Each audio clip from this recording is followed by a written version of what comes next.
Welcome to Open Minds Radio with Alejandro Rojas. Open Minds Radio is your UFO news authority, presenting evidence and the latest news regarding the UFO phenomenon. Here's your host, Alejandro Rojas. It is I, Alejandro, and this is Open Minds Radio, your UFO news authority. Thanks for joining us. We got a great show, something new, cutting edge.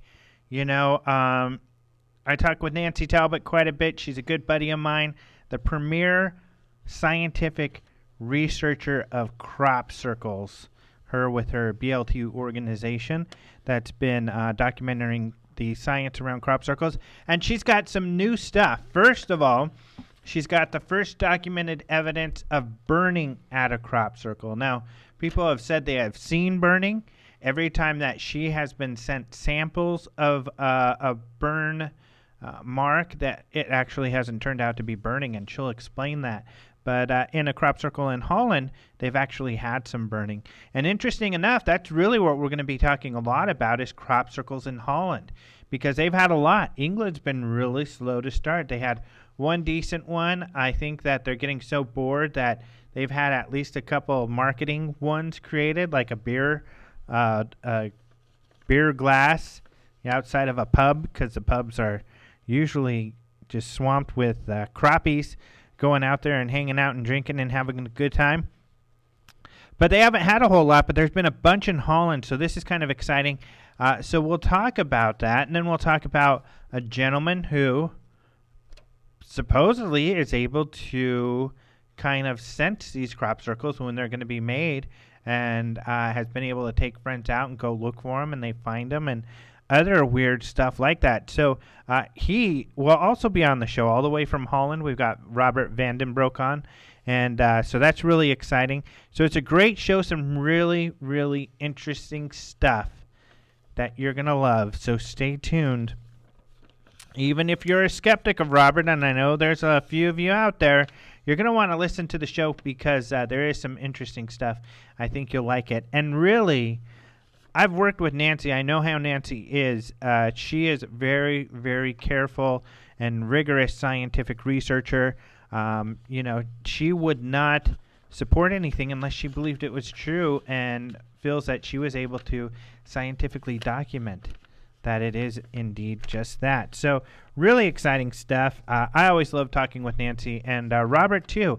And in this interview, Robertt, even though he's from Holland, he kind of and a little bit shy and reserved, because we've talked with him before. He comes out and you get to hear more of the emotion and stuff behind what he's been doing. So very exciting. And especially one of the things I like about this too is there's animals involved. And I'm a big animal lover. And this is a just in case, so you know, this is a pro-animal radio show ran completely by vegetarians, believe it. I know the odds are against it.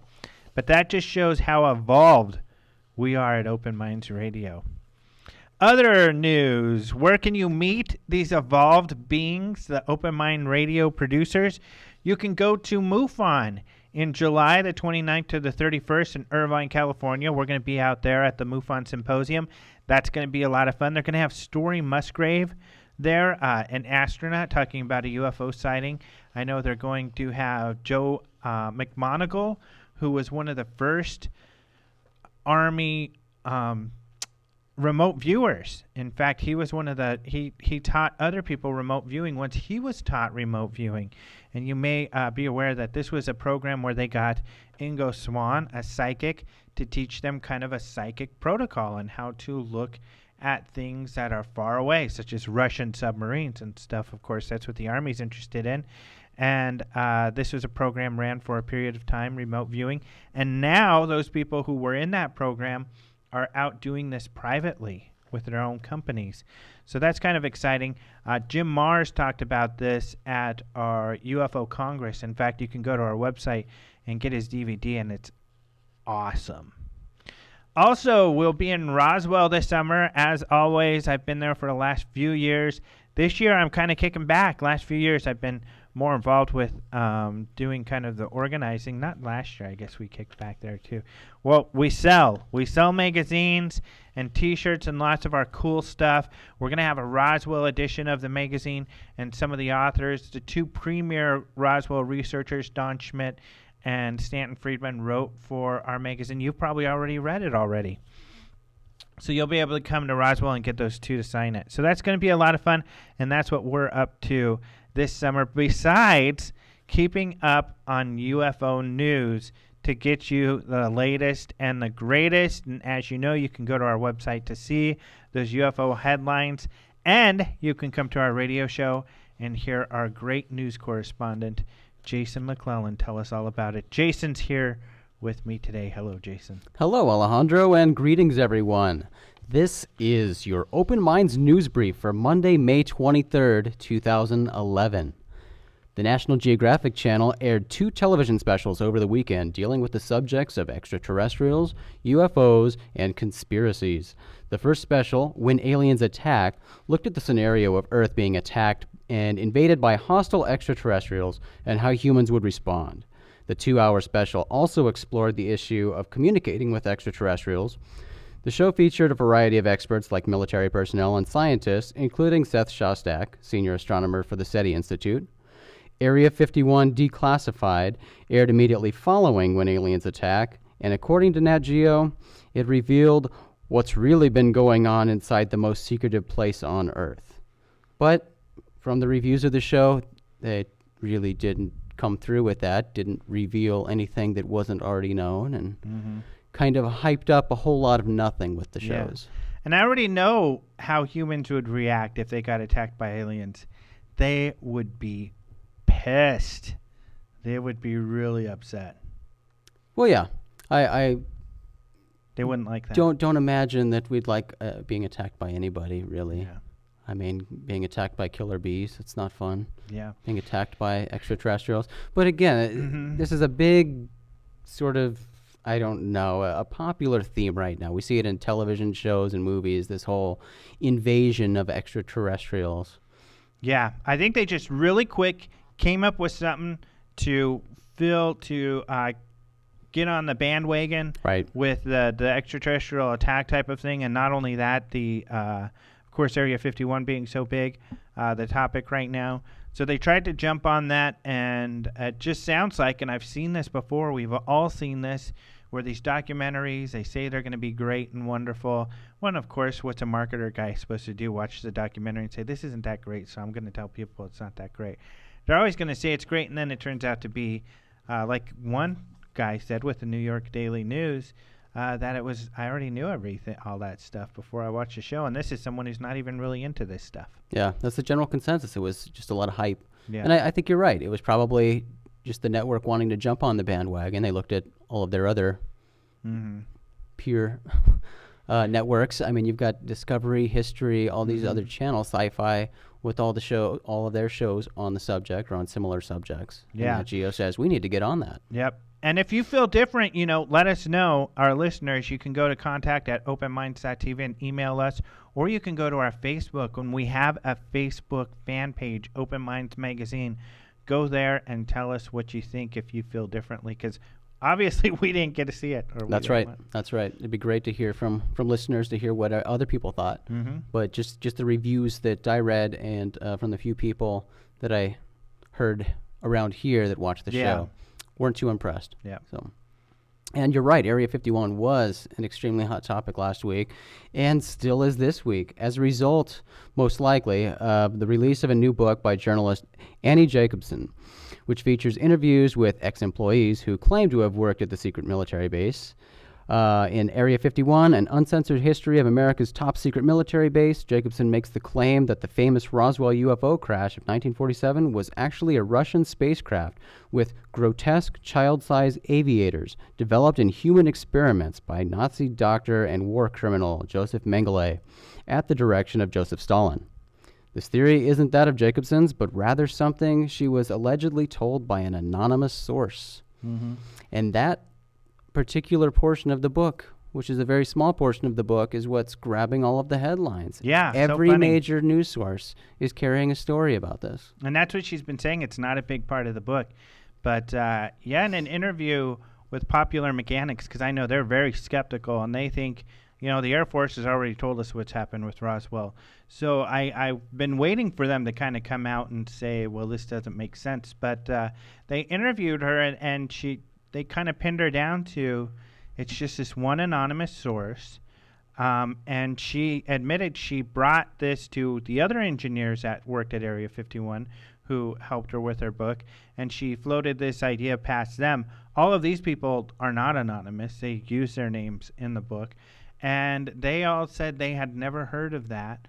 Some of them saying that it's ridiculous. Some of them saying that it's possible because we didn't know what was going on. And in fact, we're going to have a book review up from Michael pretty soon here, and I know he's mentioned that a lot of top secret projects, important ones that went on at Area 51 that we know happened there, aren't in her book. So it's only a small slice of what went on there, what these engineers worked on, which is Oxcart, which is kind of boring because that was just a predecessor to SR-71, some of the U-2 stuff, some of the older stuff. Right. Not the sexier stuff like the Stealth or the Bird of Prey, which is one Michael talks about, this really crazy-looking plane that they tested out there for a while. Yeah. Yeah, I don't know what to make of it. I'll read the book, but it's a little frustrating that the news would latch on to a small story in this big book, and I've seen many news sources actually give it credibility, based off this one anonymous source. They're maybe they don't know, or they're just choosing not to bring up the fact that there are many named sources who were witnesses to Roswell, people who were actually involved with the recovery and things like that. I think the issue is they don't know, and which is really unfortunate because it would just take a little bit of research. Don Schmidt, who we mentioned earlier, he actually gave us an opinion piece, an editorial, guest editorial we're posting tomorrow. He's done a ton of research, and like you said, he's talked to named witnesses. These are retired military. Some of these are deathbed confessions. These are people, an abundance of witnesses who have given their name, who were who they say they were, and that's a lot more credible than an unnamed witness. And also, by the way, we do have our special Roswell issue of Open Minds magazine that is on the shelves right now. Yep. And Don Schmidt has more than one article in there. He's got one article, but then I wrote an article on him and his background. Right. And then, of course, we have the Stanton article, Mm-hmm. both of which are chock full of witnesses and evidence. And, I mean, if you can get a good idea on why these people believe that what Roswell happened. And more than that, Don Schmidt has evidence of or eyewitness testimony to these people seeing the creatures and stuff like that. Yeah. So, and he makes a good point in his article. If this supposed Russian plane, which they stole from the Germans, which allegedly wasn't even flying, was full of these children that were mutilated, which is her idea, that the Germans literally mutilated these children and put them in there so they look like aliens. Who was flying? Remote control. Yeah, well.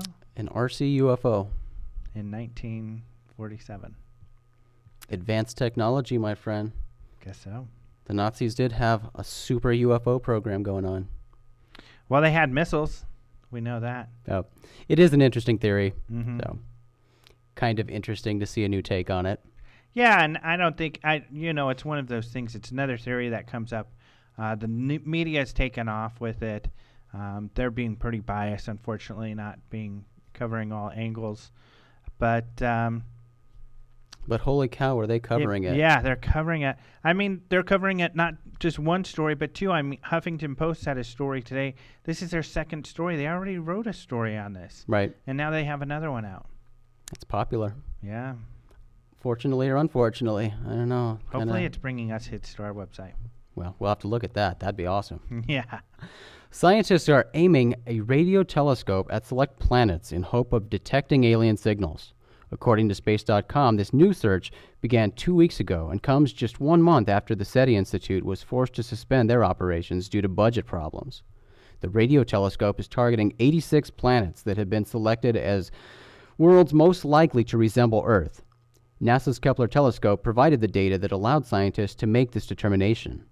The new search for extraterrestrial signals is led by University of California, Berkeley astronomers and utilizes the Robert C. Byrd Green Bank Telescope in West Virginia, the largest steerable radio telescope in the world. Once the scan of all 86 planets is complete, the data will be made available to amateurs involved with the SETI at Home project. As Space.com explains, SETI at Home harnesses the power of many interconnected home computers, using them as sort of a supercomputer to analyze mountains of data.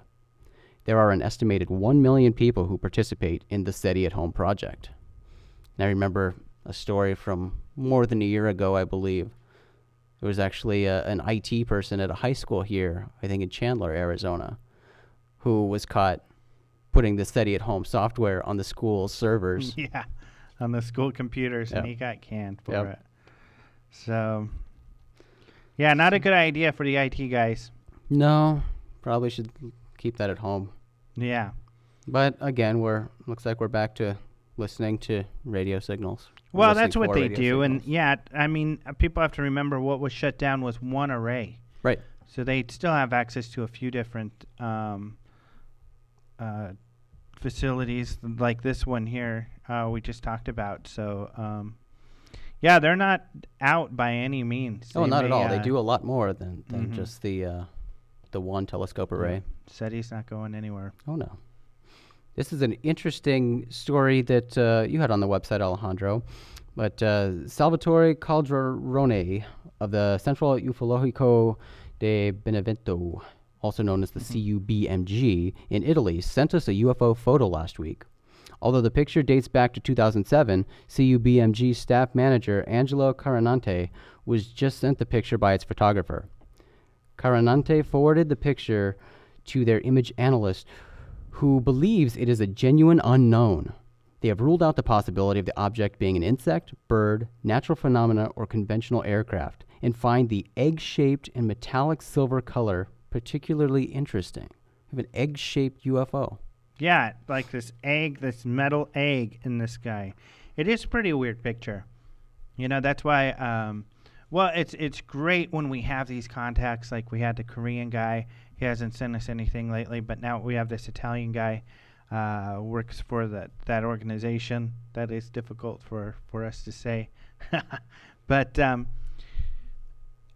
it's fun when they send us stuff and sightings, you know, because we don't get to see the foreign sightings as much. The American ones are easy for us to find, so that's interesting. And it's always fun, too, to hear about these organizations in other countries to see. It is, and there are so many. We hear about these all the time, and organizations that are actually doing, you know, scientific analysis and you know, sending off photos to be analyzed and videos to be analyzed. And these are organizations that actually have staff members, and it's kind of cool to hear about. Who knows? We could have an Italian listening right now who didn't even know they could send somewhere or send their photos to someone locally, and now they know. Always glad to help. Yep. Excellent.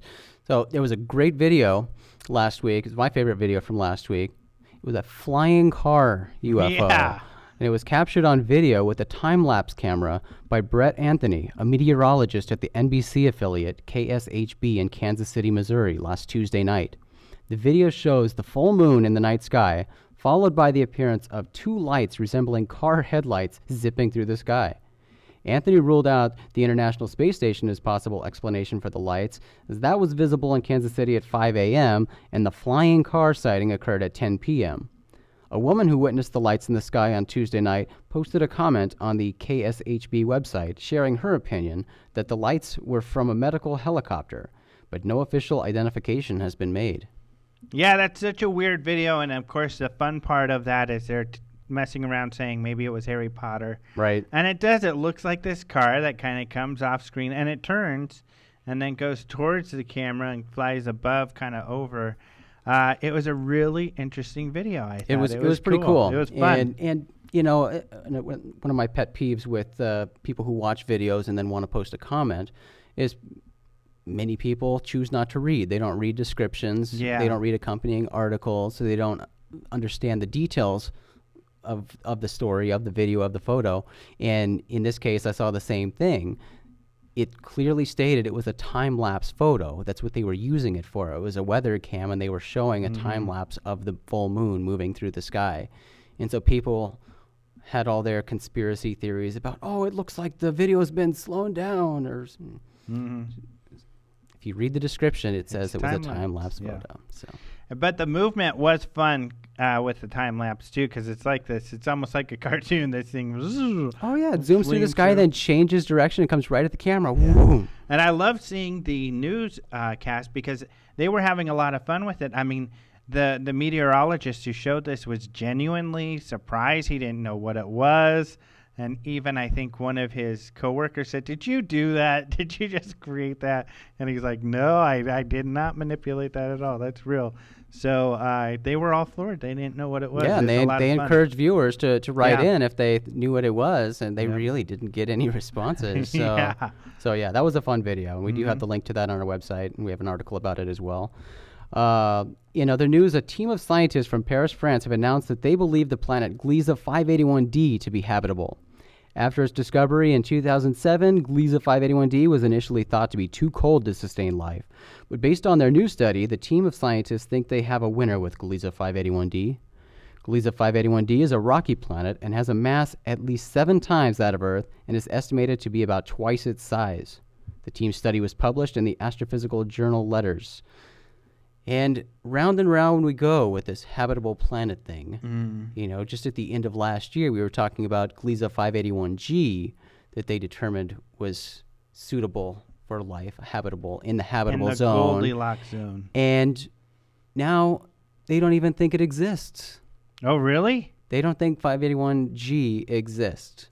They think it was just sort of like radio noise or something. Oh, wow. So, there's debate whether or not that planet even exists. And now we're back to saying that D is habitable. After all the news on 581g, they're not sure if it exists. That's right. Certainly not an exact science, huh? Well, after all, it is 20 light years from Earth, so it's probably pretty difficult to know for sure. Well, hopefully, I don't know if I'm stealing your thunder. You'll just have to move the story up if I am. The trees. No, go ahead and speak about the trees. Yeah, they can have a system where they may be able to tell if a planet has trees or not. Yep. I wonder if it's the same kind of thing. That's pretty exciting. It is. Are we going to run across that where, it has trees? No, the planet doesn't exist. No, it's a sun, but it's interesting, these things, and how sure they are at the time when they make these discoveries. That's and right. Then they backpedal. And, you can give them an excuse of saying it's 20 light years from Earth. Yeah. That's so far away. It is. And we have this story. Astronomers have found 10 potential planets wandering through the Milky Way galaxy with no apparent orbit. Yeah. They just found out about this. And these aren't just little planets moving around freely. They are reportedly as massive as Jupiter. A physicist from the University of Notre Dame, along with colleagues from Japan, New Zealand, and elsewhere, are the scientists responsible for the new discovery, and their findings were published in the journal Nature.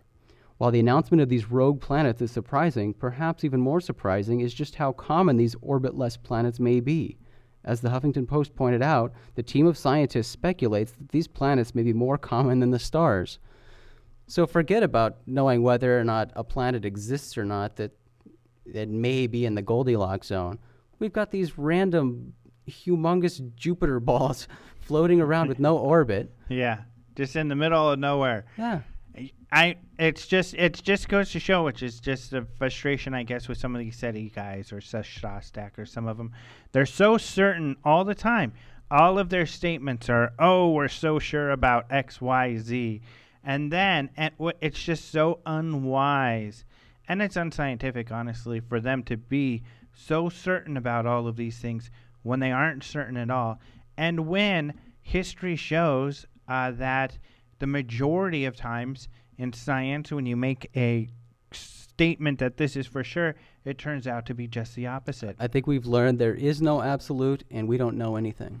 Yeah, they've just got to learn. They got to take that cue that perhaps this is the case. This indicates so far that this is the case. Based on what we've But nothing's seen, for this is sure. likely, but Yeah. we don't know. Yeah. We don't know. We got to teach these guys. Maybe we have to put together a little course, a lecture that we go and perform at these scientific institutions called the I Don't Know course. Everybody say it with me. I don't know. It's And that's the okay answer not to every know. single question on the test. Yeah, exactly. Who knows? But Easy you know what? test. That's the to me, that's the exciting thing about space. It's Yeah, I just know. so unknown. The unknown is exciting, Even people. with all of our satellites and everything out there, taking all the pictures we do, doing all the tests we do, Yep. all of the rovers we put down on the moon and anywhere else, we still don't know anything. And we've got to be comfortable with not knowing, because the more we discover, and we discover more all the time, the more we discover we don't know. There's more to it, and there's more we need to discover. Right. That's great. We're always going to be looking and discovering. You know, Because if you're going to that's be fine. that guy who goes out on the limb and sets your absolute, you're going to be like the Joker who said we shouldn't be here right now. So Right. You'll be like this goofball who says the world. he still says it's going to end Yeah, on he's October always 21st. right, yeah. So we'll make fun of him again on October 21st. Yeah. All right, Alejandro, that is it for the news. Remember to check out these stories and more at openminds.tv, your source for UFO-related news. I'm Jason McClellan, your Open Minds news correspondent, and you've been briefed. Back to you, Alejandro. All right. Thank you, Jason, for briefing us all. Some of the stories that we've got lately on the website are very exciting. Now, today we have a story on cattle mutilations in the San Luis Valley of Colorado. Of course, some of you may know that the San Luis Valley, an area where my family's from, is very strange. Lots of weird stuff going on out there. And it's where cattle mutilations began. 2009, there were a bunch of cattle mutilations. And for those of you who read our magazine, you'll remember in the second or third issue, I had a story out about cattle mutilations in Colorado in 2009. Something like 9 animals that were discovered during that period of time. In March alone were about 3 of these. And then in October, November was the next batch, where one rancher, Manuel Sanchez, had about 4 animals killed within a 3-week period. In fact, he was so distraught by this, these were all calves, that he sold off all of his calves. But now it's happening again. Luckily, this wasn't a calf that he found dead, but a mother of a calf that he found mutilated on his ranch just a little while ago. And Chuck Zukowski comes to the rescue. Of course, he's the guy who we talked about who did the investigations on the mutilations in 2009. So he went out there to take a look, did some write-ups and some reporting, and I always keep in contact with Chuck. And so got up to speed on that, and I wrote a story. And he's got a great group, Post Interactive, that puts together these news videos for him. And so they have a really cool video, too, that we've got embedded into the story. So you'll have to check that out. Also, one thing that, with all of this talk about Area 51 that's being left out of these stories is how we know about Area 51 in the first place. And all of you can probably answer that question. The answer is Senor Robert Lazar, Bob Lazar. When he came out and spoke with KLAS television investigative reporter George Knapp in Las Vegas in '89, that's how the public really knew about Area 51. Before then, there were some stories here and there, and actually KLS was on the cutting edge. Back in the 80s, they spoke to an engineer or security guy who worked there, who gave him a little bit of information and gave him the name Area 51. Prior to that, people had said, but there's some secret testing facility by Groom Lake, and that's kind of what it was known as. Then we got the Area 51 name, I think in the 80s from KLAS, were the first to report on that. And then 89, the Robert Lazar story hit just like this Area 51 story is hitting all over the media. All of a sudden, the whole world knew about Area 51. It quickly became the most famous Air Force base, while at the same time being the most secret, and officially the officials denied it even existed. So I think that's an important story, of course, because we know Bob Lazar said he worked at Area 51, a special place called S4, where he was back engineering UFO technology. So extraterrestrial technology, to be specific. So I wrote a little story on that with some great maps, too. In fact, one of the maps I got from the Area 51 book that just came out, it was actually from the government organization with a very cool name. They're called the National Geospatial Intelligence Agency, and they released this map, and Annie Jacobson put it in her book. So, and like I said, we're going to have ourselves more stories up in the Annie Jacobson book. Don Schmidt's official rebuttal to her book tomorrow, and then the day after that, we'll have Michael Schratt's review of the book and some of the interesting points and more that I made earlier he'll be talking about. So that's going to be great. Otherwise, all the stuff that we just talked about a little while ago, you can find that and more up at our website. So check it out, openminds.tv, and you'll find all that information there. However, now that we're done with the news, it is time to listen to this excellent interview, some really interesting information from Nancy and Robert. So let's listen to Nancy and Robert. Okay, so we've got everybody on the line. We have Nancy Talbott, crop circle researcher extraordinaire from BLT Research, and Robert Vandenbroek from Holland. Hello. Hello. And hello to you, too. All right. It's very exciting to have you both on. And I know before we get into some of the Holland, or this is related to actually Holland circles, you have found some evidence of burning in a circle, Nancy. We have, and in just a minute we wanted to get into that. Okay. But Robert and I have a special surprise for you and the listeners tonight, and it has to do with an American crop circle. There have only been 2 possible ones reported, and one of them happens to have come from a man in Virginia. Mm-hmm. I don't know this guy. He simply emailed me that there was a circle in Virginia, and he sent me a photograph, and he told me that it was along a very rural part of Virginia, a road that he drives every day. And when he saw it, he went to photograph it, and he said he saw no footprints going in the grass, and it was only one small circle about 10 to 12 meters in diameter. And he said he couldn't see any footprints in that, and so he was letting us know. And I was getting ready to put it up on the USA Crop Circles listing. I gave you that link, I think, Alejandro, that you could put up for people. Yep. And just as an afterthought, I emailed a copy of it to Robert, because I sometimes do these things. And I wasn't thinking of asking him anything about it. I was just letting him know that the circles had started here in the U.S. So I had no sooner done that than the phone rang, and it was Robert. And what did you tell me, Robert?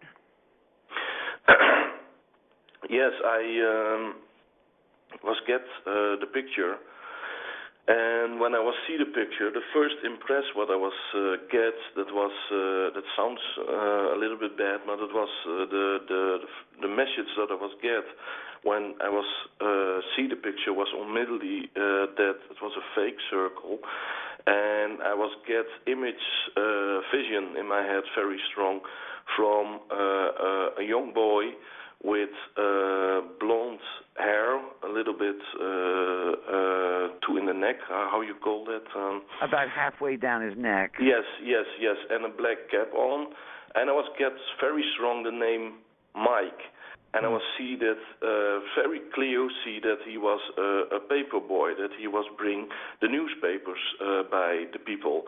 And I was know it in 1 second for sure that he was the maker from the circle, and I was get very strong the name Mike in my head. And it was so clear, so coming so quick in my head that I was call Nancy and I was say, watch out, it is fake, and I was say what my vision was, and she have told the man that, and maybe Nancy can tell what's going on now. I will be happy to. When he told me all this, it's interesting to me because I'm learning to pay attention to these very first instincts that Robert keeps telling me that's what you're supposed to listen to. Mm-hmm. And I had this funny feeling when I read the email that the thing was fake. I just had a feeling. Yes. But I ignored it. I didn't pay any attention. I went ahead and wrote the whole thing up. So I emailed back the man who had first told me that he found the circle and who'd sent me the pictures. And I told him that there was this friend of mine, a Dutch medium, Robert van den Broeke, who I had sent a copy of the picture to, and that Robert had given me some information which I wondered if he could corroborate. And I then said, what Robert saw was a young teenage boy with sandy blonde hair, a black cap. He was a newspaper boy, delivered the newspapers, and Robert saw him making the circle, and then he also got the name Mike. So I wrote this to this guy, and this is what he wrote back to me. Dear Nancy, this is amazing information. Our Roanoke Times newspaper is delivered early in the morning by a teenager named Mike. Oh, wow. I spoke with him once when I was up early one morning about my interest in UFOs and crop circles. Mm. Well, then, after I got that, I called him, and I said, could I get a little bit more information about this Mike? And, he is the paper boy. He does go up and down this street every day doing his deliveries. He is a teenager. He wears a cap, and he has this sandy, blondish hair about halfway down his neck, according to the man who told me all of this. Mm-hmm. Now, Robert is in Holland. The crop circle is in Virginia. Yeah. I mean, we're waiting now. The man who reported all of this is going to get up really early tomorrow to meet this Mike when he arrives at the door with the newspaper, and he's going to try in a very gentle way to find out whether in fact this kid actually made the circle. But with all of the other information from Robert being completely spot on, I'll bet you that kid made that circle. That's incredible. I'm sure that he was do that, yes. But this is, for skeptical people, very prooful. This information, I cannot know that. I have only see a picture from the circle, and I must get that information. And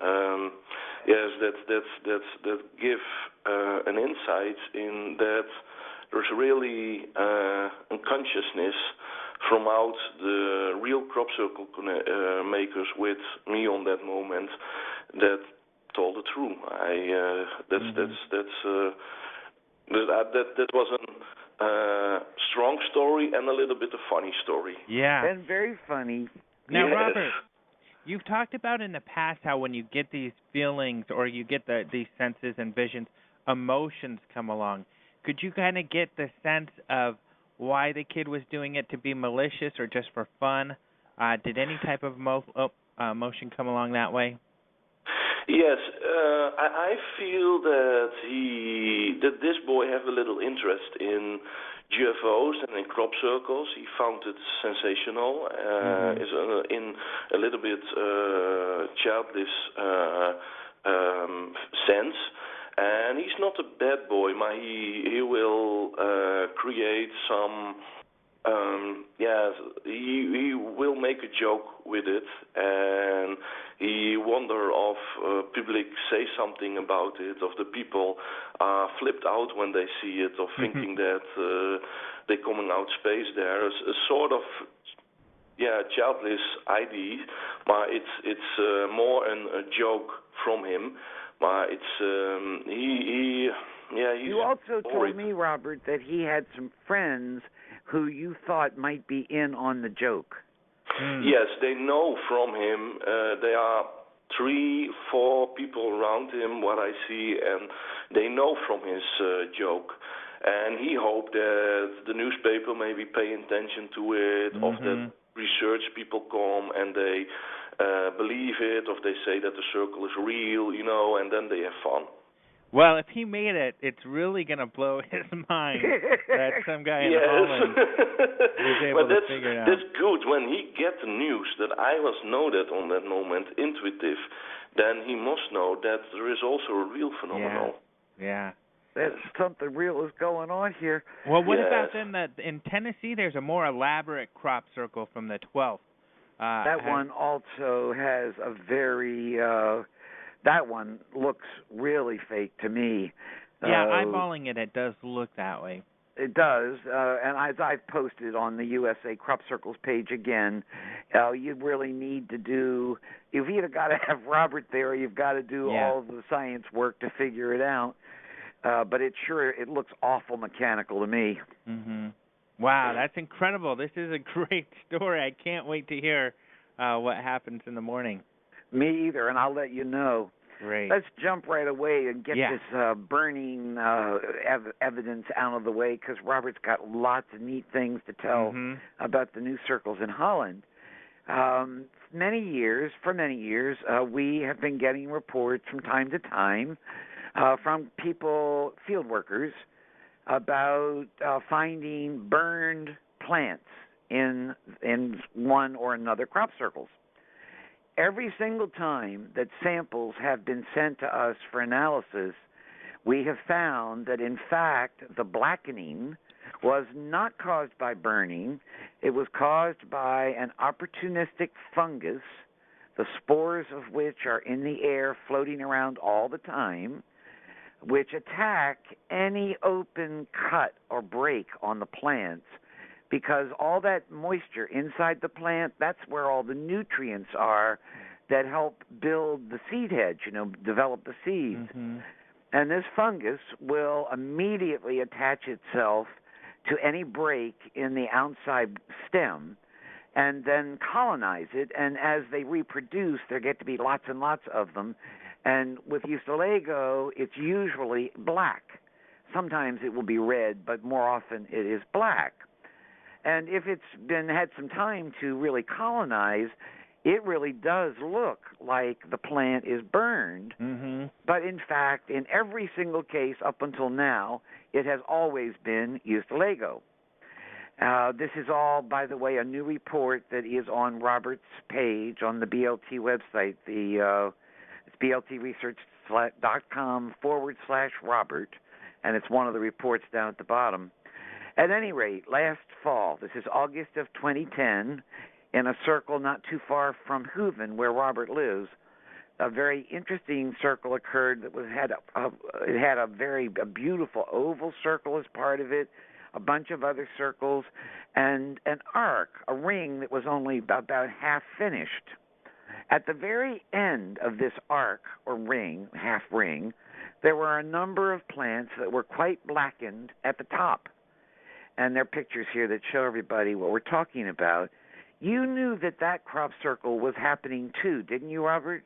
Yes, sure. I was get a very strong sense, and I was get a vision from that place, and I was knowing in 1 second, it was the first that was coming up in my mind, that I must go to that field. And a friend of me was driving me to that field, and we was found it, and it was there. And didn't you tell me when we found the black stalks, there were only a few of them, and these are the seed heads. There were 3 or 4, and then there was one stalk that was cut at sort of a 45-degree angle, and it was black also. Yes, yes. And I think you said that when you saw the circle going down in your mind, you saw some sort of burst of energy go upward right at that place? Yes. It was the vision that I was get was that the energy was make the circles, and that he let the less energy was coming free on that point from the burned sea head. Yes. So the energy left the field at exactly that point, you think? Yes. Well, it's a very interesting formation under. I started to say Andreas, Alejandro, because it not only does it have those seed heads, which in fact are burned, it has this really very interesting oval shape to one of the circles. That's a very rare shape in the crop circle thing. And in fact, most of them that have this oval shape have only occurred in Holland. There have been a few elsewhere.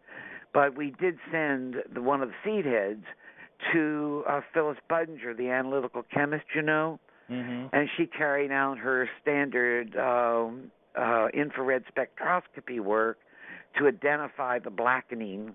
And in this case, there's no question it's due to carbon, actual burning, and not to Eustalago. Now, Robert, do you get a sense? I mean, burning isn't typical. As far as I know, this is the first burning type of thing, where the plants have been burnt. Do you get a sense it's of the first why? time we are sure of it. Do you know why these plants were burnt? Was it a different type of energy than usual, or? Yes, I have a feeling that the energy was very strong. It was very busy when I was there. The energy was very busy. When I was found the circle, I was feel very welcome presence, very positive, but very busy and very heavy. And I was also get the feeling that it was having something to do with the strong magnetic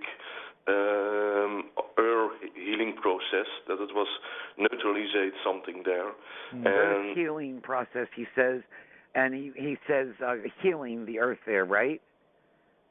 Yes, exactly. Healing, yes, and it was a very strong electromagnetic entity there, with a very strong electromagnetic field. I was feel it also on my head and around me, and a pressure the same when you sitting long in a car. Sometimes you can feel that also, a little bit pressure, and I was also feel that there, and I was get the feeling that it was a very strong energy that was coming free on the last moment from the circle when he was fixed. But he was looked like, he was not exactly fixed. It was, but he was. It was. Yeah, that was the feeling that I was get, and the energy was pulsating there and coming free. Give the last kind of a last burst of energy before it took off. Yeah. Yes, exactly. Yes. Yeah. Well, it's strange because these were the few standing stalks right at the end of that arc. And they are definitely burned. Now, I'm not saying that there has never been another burned plant in a formation. I'm saying that in every case where the samples have been sent, it was not burning, and it's conceivable that this burning has occurred elsewhere, but the samples were never sent to us, and so we have no way of knowing. But it's important for people who go to crop circles and who are interested in the whole thing to not jump to conclusions about many things. It's very easy to make one conclusion when you simply don't have enough information. Better to keep your mind open, and I think to practice what Robert says about listening to your very first instinct, because he says it's always the right one. And yes, the process of sampling and testing. Yes. I'm sorry, what did you say, Alejandro? Oh, the importance of sampling and testing. Well, that's the way you wanted to prove it. Yeah. But and what I'm saying is an awful lot of people who are interested in crop circles jump very quickly to one conclusion or another, and then are absolutely positive that whatever conclusion they've come up with is right, and often it's not. Right. And so if you keep an open mind and pay attention to many details, the chances are you're going to learn more than if you think you know all the answers right away. Yeah. So, and the last few weeks have been busy out there. Robert's on area Easter? has been jumping like crazy. Mm-hmm. Yes, yes. Should we start with the Easter circle, Robert? Yes, that's a good idea. Okay. Easter night, I got a very nice telephone call. It was, I don't know, 3 or 4 o'clock in the morning, Robert's time.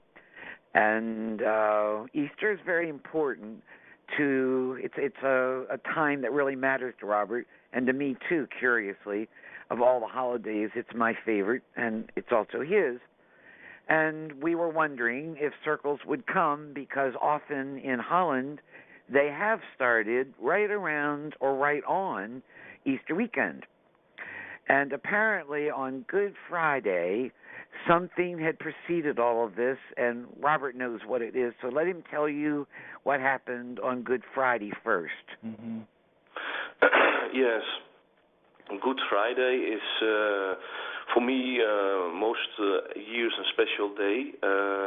For years now, they are happening strange things then around me. I found it beautiful things that sometimes happening, and I was get very strong and feeling. I must tell it better. I think so. I must going back a little bit in the last weeks. Oh yes, Thursday before, yes. Mm. Yes. I was also a couple of days before, also weeks before. I was thinking many times on Saint Franciscus. He was a person, a mysticus, for a very long time ago. You mean Saint Francis of Assisi? Saint Francis, yes. And I was wondering him, so that the reason was that he was loved animals very strong, and that he was talking with the animals, and the animals was coming by him and loved him. And I feel so strong love to animals, and animals are so sweet and so pure and so beautiful. People can learn so many things from animals, and I feel that love from my nature to them. But I was thinking many times out of the blue on Saint Francis, and I was not know the reason exactly from it. And on the day before Good Friday, I was sitting on my motorbike, and in 1 second the tears was rolling out my eyes, and I was feel so strong. The presence, the energy, and that sounds maybe very heavy, but I feel very strong, the consciousness and the love energy from Jesus on that moment, from the message that he was have for peace, and that people must have respect for each other, and I was feel a sort of tears that many people forget that and don't pay attention to their intuition and to that love. And I feel so pain that many people don't accept this love, and it's very easy to accept it, but that they have troubles with it. And I feel the pain, and it was coming from an external factor. It was not from me, but coming out, I think, another dimension. Well, Robert, can I interrupt a minute? When you said excitate, you mean experience, yes? Yes, from out another dimension. Yeah, okay. Yes. And I was driving to my home, and I was go to ground me and to take to do easy normal things. And the day when the day was coming from Good Friday, I was in the afternoon going with my mother to the special field where I have see the first crop circle was forming. I was see that with light bulbs years ago, And that's for me a very special place. And I was there with my mother, and my mother was also asked in her head, she was not tell me that for help for all the people on the world, and that are coming more insights and more love. And I was get that in my head, that she was asked that, and I was asked her that, and she was, yes, I was asked that on that moment. I was make pictures there, but there was coming nothing on the pictures. And the energy was very good, and I was there, and the sun was shining, and it was good, and we was going to our home. And then I was put my camera on the practice room, and don't pay too much attention to it, and don't will too hard that there is coming something on the picture. I was. You mean that he's not trying to make something come on the picture? He's just letting things happen as they will. Yes, exactly. I don't push things, and when the energy, when the light of God, of how you will call that, then that will that there is something coming on the picture. When the other dimensions will that, then it's good, you know. And I let the nature go their own way. And later in the evening, I was coming on my practice room, and I was watching on the camera, and there was nothing to see. And I was making on that moment shooting pictures, and I was get in my head very strong the message that Saint Francis energy was around me, and that animals are the same. How you say that? The same important as the humans, and that they living also forever in other dimensions. They have also souls. On a and I know that spiritual level, they are the same. They have the same importance as humans. Sure. And when you hurt an animal, they can feel that, and it is very painful, and that they have the same rights. On this planet, and also on other planets maybe. There are many eco-planets in the universe, but also on this planet, they have the same rights, the animal, the life forms that here are. And I was feel that very strong, and that it is a very important message for people, that people don't think that they are more than animals. That is very important, that people realize that, and that they know that they have also feelings. And I was making more pictures, and it was very beautiful, and you can see it also on the Easter report on the website from Nancy on this moment. When people were watching, they can see very sweet animals, and they was, of that moment when I was taking the pictures, they was coming on the camera, and I was jumping in the air. I was so happy, and most beautiful animals was coming on the picture, a sort of... there was one that looks kind of like a cat. Yes, or some sort of a feline creature. There was one that looks like a little robin redbreast, right? Yes. And then one like a swan I saw. What? I think I saw a picture that you sent where it looked like or it's on the website, kind of a swan. Wait, we're not there yet. Wait a sec. Oh. That we're talking about Good Friday, and on Good Friday, a man's face appeared. That maybe it's St. Francis, who knows, because there were no photographs back then, and nobody is certain what St. Francis looked like. But a man's face appeared. Then there were a number of pictures that, a whole bunch of them, I didn't put them all in, that looked kind of like figures of monks. Then there were some of the creatures, and one looks kind of like a cat, one is a little bird like a robin, and one, there were a whole bunch of these, but I only put one in of a duck. Yeah, which I thought... And don't forget the chihuahua. No, we're not there yet. We're not there. Oh, okay. That was not on Good Friday.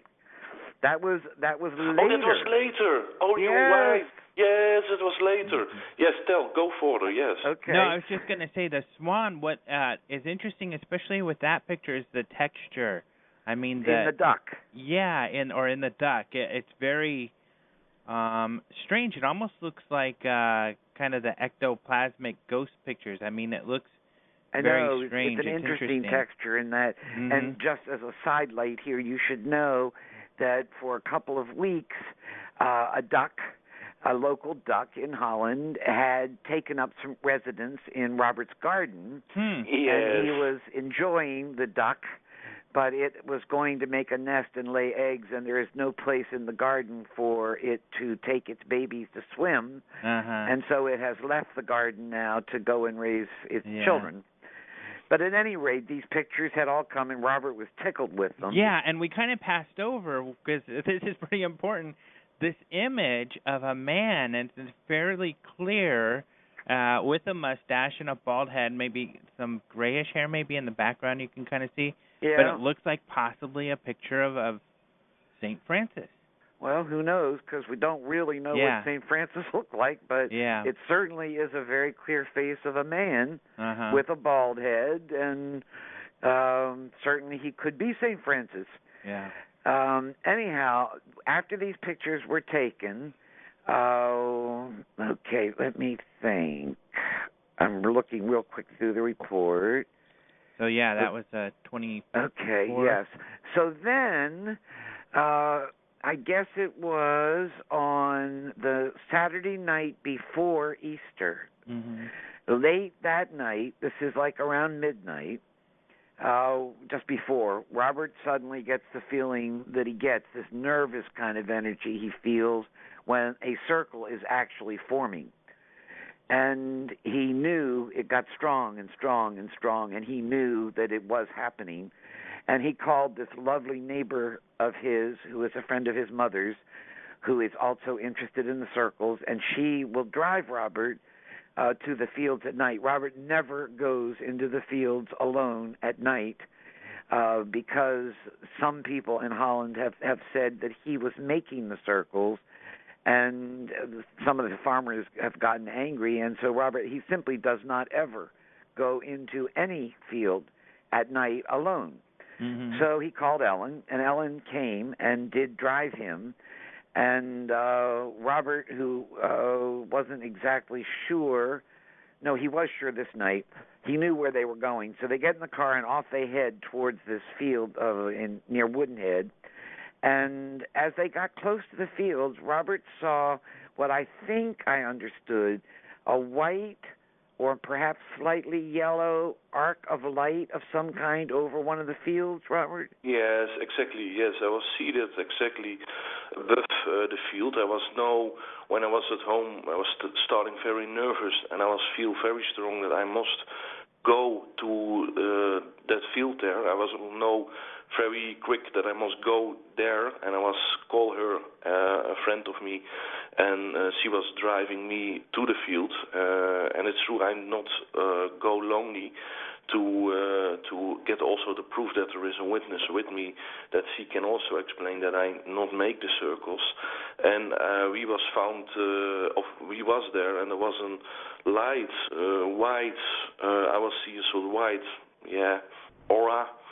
I cannot Aura, yes. Over the like field? Yes, sort of aura. Also, and that was hanging half above the field. And when I was walking in the field, I was found a very pretty, very sweet, beautiful formation in the grass, and the energy was very, very sweet on this moment. It's a beautiful formation. It's one of the most complicated ones that's happened so far, and it's really very, very beautiful. All soft and fluffy in the grasses, no footprints, no board marks, nothing. Just this beautiful, lovely thing, which the pictures are all in the report, which again is at the bottom of Robert's homepage on the BLT website, just bltresearch.com/Robertt with two B's, ROBBERT /. You scroll down to the bottom, you'll see the report. So he goes to the field with Ellen, and he feels the sweet energy in the circle, and he gets back in the nighttime around 3:30, and called me to tell me about it. And while he was telling me, he told me about the pictures that had happened on Good Friday. But by this time, his father had already taken those photographs off of the chip and put them on. Robert's father documents everything on the computer, and then he blanks the chip and puts it back in the camera so it's fresh and ready to go. And Robertt did not have any of the pictures in himself, and all he could do was tell me about them. And I got very excited, and I wanted to see them, but his father was sound asleep at this point. So it suddenly occurred to Robertt, I think this is the first time this ever did occur to you. I don't know. But he suddenly said to me, wait a minute, I don't have to wait until my father gets up. Why don't I just ask if it's possible that the pictures will come again? And darned if they didn't. Right away, the monk-like figures came. This was, that night, Easter night. The light ball images came. The little robin came again. The duck came again many times. And the dearest little creature came was this one I'm calling the Chihuahua bunny, which I don't know. I've never seen a Chihuahua that looks like this, but some people have told me now that there is a Chihuahua with great big ears like this. Yeah, some of them do. Some Chihuahuas, little heads and big ears like that. Super cute. But, it's so cute. They are so sweet, and when you're watching in the eyes, then your heart is melting. It's funny too, because I'm gonna have a carload of Chihuahuas in a little bit here. My mom went out of town. I gotta go pick up her 4 Chihuahuas and take them to my house, where I already have a Chihuahua. So I'm gonna have 5 Chihuahuas in the house. Yeah. Oh, say hello to her. Oh yes. Oh, I love them. They're super cute. They're really funny little guys. One of the things that I thought was most important about this particular incident is that Robertt never has ever tried to make anything happen. He only has been receiving whatever wanted to come. And this time he was amazed when he asked that maybe, if it was possible, would they please come again? And I don't know which one of us was the most surprised that they did come again. And I don't think that's ever happened before, has it, Robertt? No. That I will. That exactly. That's very good. Is how you explain it. I say all the time, thank you when there is something happening, and thank you that it is happening. And I will not ask too much when they give from above so many things that I say only thank you. Nancy is working so hard. She is a very good friend of me. She's working for years for me, and she do very strong her best, and she make beautiful reports that save my name a little bit. But in the Netherlands, I was get lots of critic, not correct critic, and she do research, and she can prove lots of things, lots of evidence that it is real, and that's good for the other dimension, that they get a chance that people believe it. And I was thinking, okay, that they have a good reason to ask maybe if they will coming back. And when it's happening, then it's fine. When it's not happening, that's okay. I was asked that and let it free, and not pushing too much or focus myself too much. And I was feel me easy. It was also for me a surprise. It was coming on the camera, and that was. I was happy with it. That Nancy can get the pictures and see that, and there was coming a new image from a very cute Chihuahua. Chihuahua bunny. Yeah. Were you feeling then also the love for the animals again, this external kind of emotion? Yes, he was. He was when something like this is happening, that's exactly what he's feeling. And in this case, it was this feeling about the animals and how important that it is for humans to take into consideration, to remember that animals do have feelings.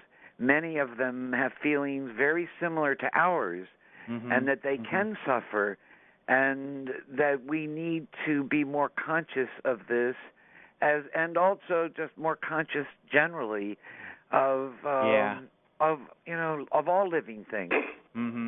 Yes, the message that was get very strong was also, and it was a very strong message, I was hear that very strong in my head, that people must first learn to let every other life form on this planet, on this very little planet, living their own way and have respect for it. And also humans discriminate a lot. They discriminate people with another color or with another culture. And many people will have contact with extraterrestrial life, and they are very will know if there is life on other planets. Sure, there is life on other planets, but they must first try to have respect for the other life forms on this planet. On this planet, yes. Before they coming in contact with life forms from other planets. They discriminate each other very bad every day, and when they have contact with creatures from other planets, they discriminate them also. They look different. They have other.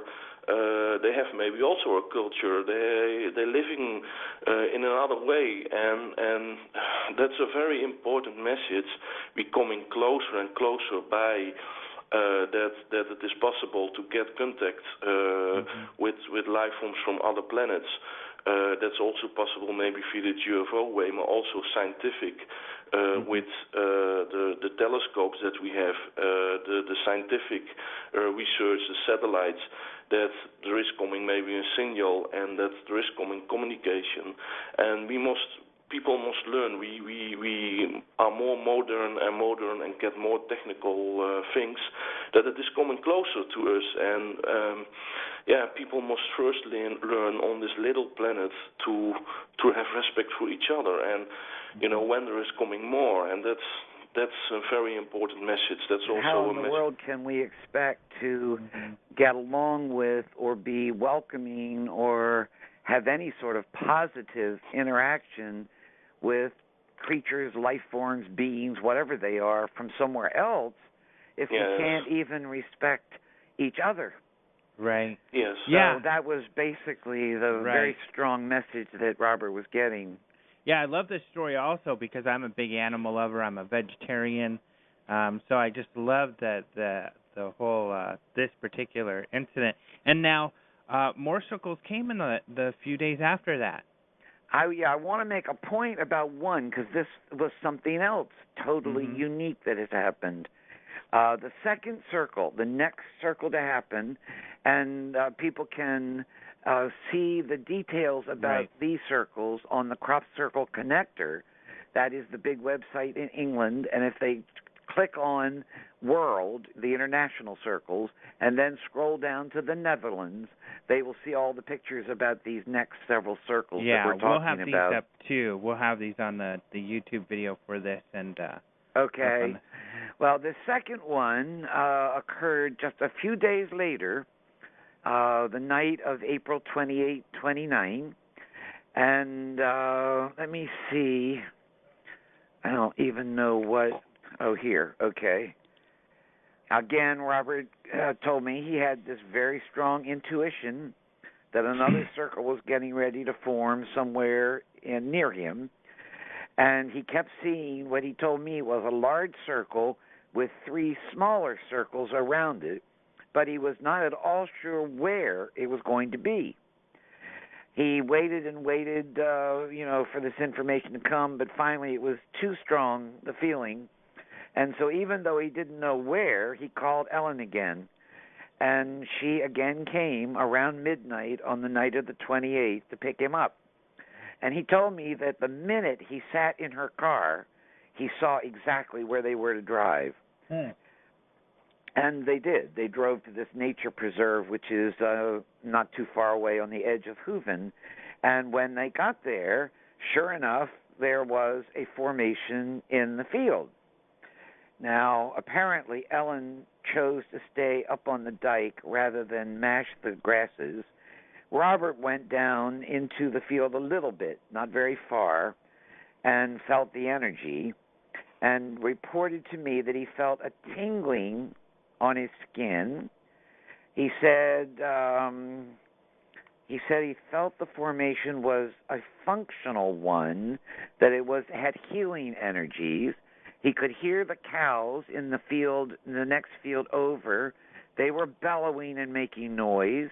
He could hear dogs barking and noises which sounded like wild pigs grunting in the woods. There's a big woods right there. The two of them stayed there. I'm not quite sure exactly how long, but a half an hour or so. And then something amazing happened. Both Robert and Ellen saw something. Tell what you saw, Robert.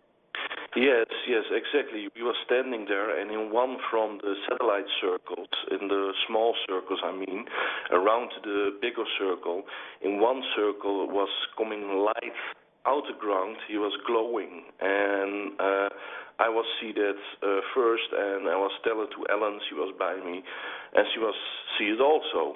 And I was thinking maybe I was see it psychic only, but she was also see it. So it was really this was real light that you both saw with your eyes. Yes, it was physical in this dimension, and yes, it was very strange. We will see it both, that the light was coming out the circle, out the ground, and the circle was glowing. And I'm happy that she was also see it.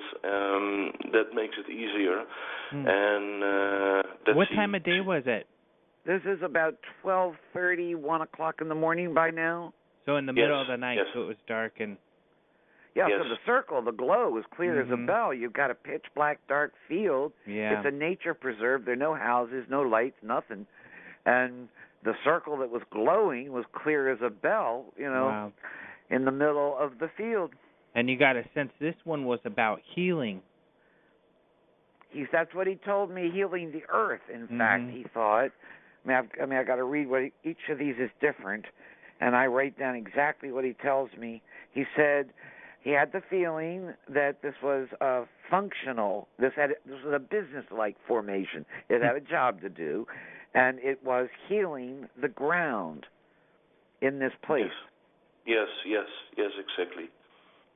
So yes, in the ground, and also put in the ley lines a more adult energy and consciousness, more growing up consciousness that's going more in the collective mind from the people, that they grow more, and yes, that they can grow more. And that was also for the ground very physical for Mother Earth.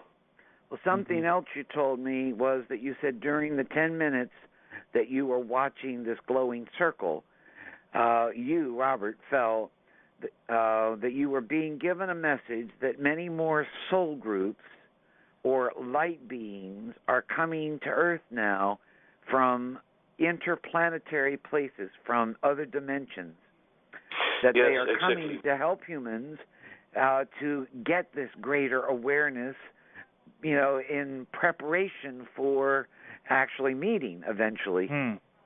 Yes, exactly. That there is that the also planets, other ecoplanets in other star systems, solar systems, that they coming more in levels with each other. There's also more in contact with each other. That there is coming more complete collective consciousness. Yes. Then there were within not very many days, I guess a week later. Now there have been two more, and each of these, Alejandro, is getting progressively more complicated. Yeah, very more elaborate, complex, pretty, and different circles, lots of circles and swirls. Isn't it interesting, also, that although there have been several thousand crop circles around the world now in the last 30 years, that none of them look exactly alike. Yeah. And that these more complex events which are occurring around Robertt now, although they are definitely much more complex than in the past, they don't look like any other circles anywhere. Yeah, they're totally very individual. They're very pretty and elaborate, and they have their own different quality to them. Yes, they do. Yes, they do. And then So on May the 9th, this next one appeared. Robert's birthday was the 7th. And on the 8th, he and his friends, Roy and Stan, had been out celebrating.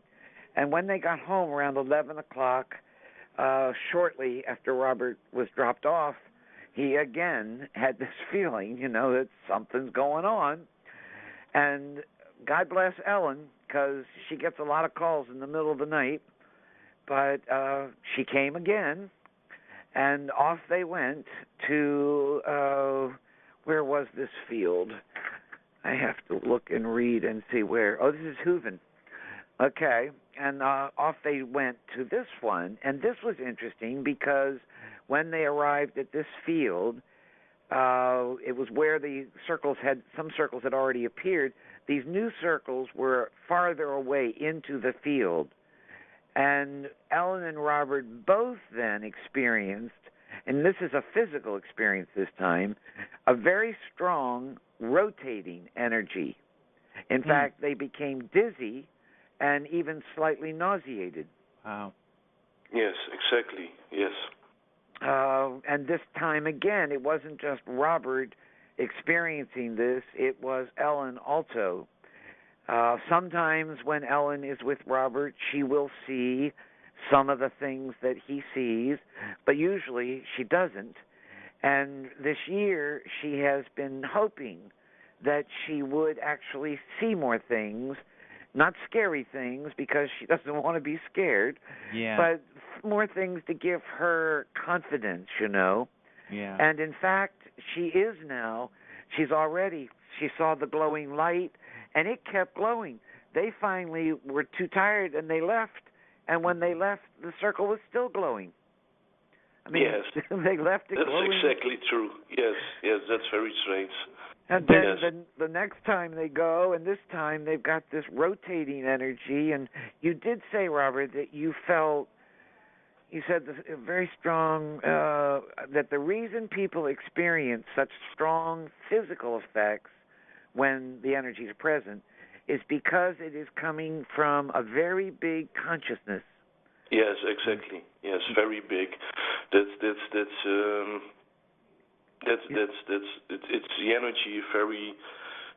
They are coming out the rooms, out the space from the Omni Creator. Very strong. It's going right to the point from your soul, and it's a very transformate power. It's the consciousness. This sort of consciousness is coming by the most people when the body is dead. When you're coming in the other dimension, the life after the death. Then it's coming more, this sort of consciousness. It shows themselves not many times when people live on Earth. They sleeping for a big part, and that's when we're living in a time that's more open. And the words you said in English exactly, as people listening can tell Robert's English, you can understand what he says, but sometimes a few of the words are a little funny. And in English, exactly what he said to me that night was, people are sitting now in a mystical revolution, and the phenomenals around me, the energies around him, are working to help us all feel and hear in a totally new way. Wow. Yes. We're sitting in a mystical revolution. I love that bit. Yeah, that's great. Now, we're running out of time, unfortunately, and there was one more circle on the 12th.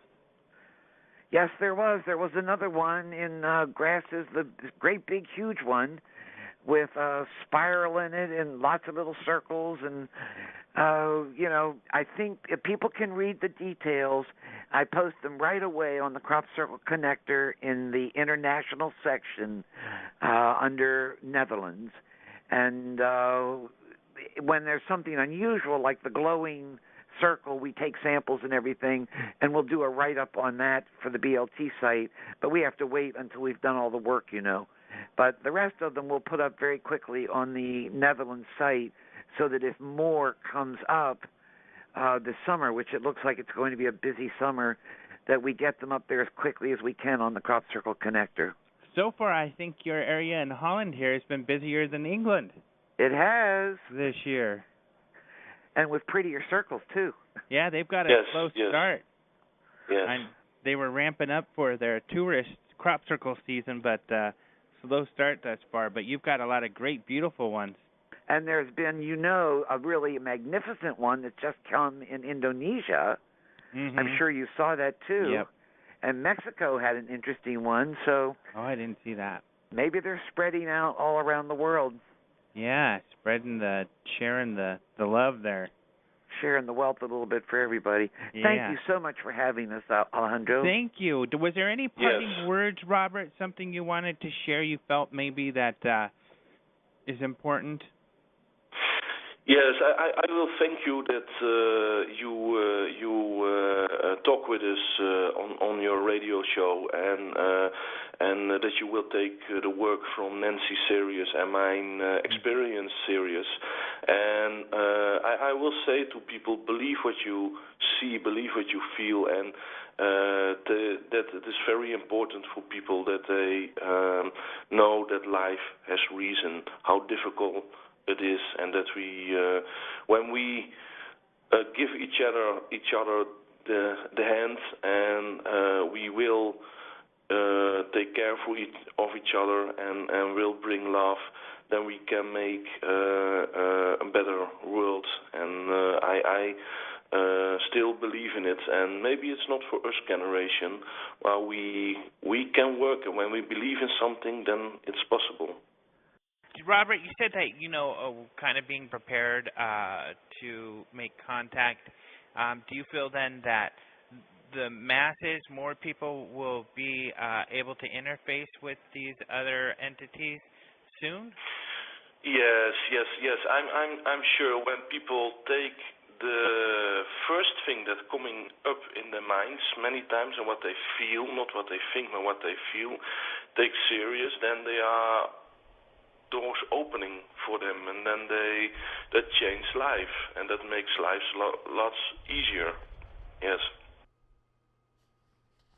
So all we got to do is love each other, people. How hard can that be? Love each other and love the animals. Isn't that easy and wonderful? And then we won't need to go anywhere for the rapture, because it'll all happen here, and we'll have heaven on earth, and it's just going to be wonderful if we let it be that way. Come on, listen to the message. So that was a lot of fun. I really thank Robert and Nancy for coming on the show. Really, I think this stuff is terribly interesting. I really like this guy. Of course, I always say that. I like everybody. But, he just seems a genuine nice guy. And, of course, he gets a lot of points here at Open Minds for saying nice things about the animals. But BLTresearch.com is where you go to see all of this stuff and the material. Crop Circle Connector always has the latest crop circles, and Nancy sends the crop circles she comes across there immediately also. That's pretty much the hub for crop circles, and those are the two places you can go. So next week we're actually taking the time off, but we are going to have a show. What I'm going to do is I've got this 2-hour interview with Daryl Sims, the alien hunter. And, of course, if you saw it, I can't remember what Comedy Central show it's called, but they made fun of Daryl Sims, the alien hunter. But he's a really interesting guy. I did this interview like 5 years ago or something like that. I kind of dug it out of my archives, but it's not one that I've played on the show or over the podcast yet. So since we're going to be out of here, we're going to be taking the day off like everybody else. I'm pre-programming this to play on Monday and it'll be just a 2-hour interview with Daryl Sims, the alien hunter. He's been studying abductions for decades. In fact, he's the one who discovered that scoop marks fluoresce under black light. We'll be talking about that. We'll talk about his personal experiences, which are very interesting, and we'll talk about his background in he has training as a police officer in the military, investigative work, and he brings that all to bear on the abduction research. And he doesn't like these little gray fellas. I'll warn you that right now. So if you felt similarly, you can listen to this show and you'll love it. But maybe they just need some love too. Thanks for listening to Open Minds Radio. Don't forget to visit openminds.tv for more UFO news. And we will talk to you next week, people.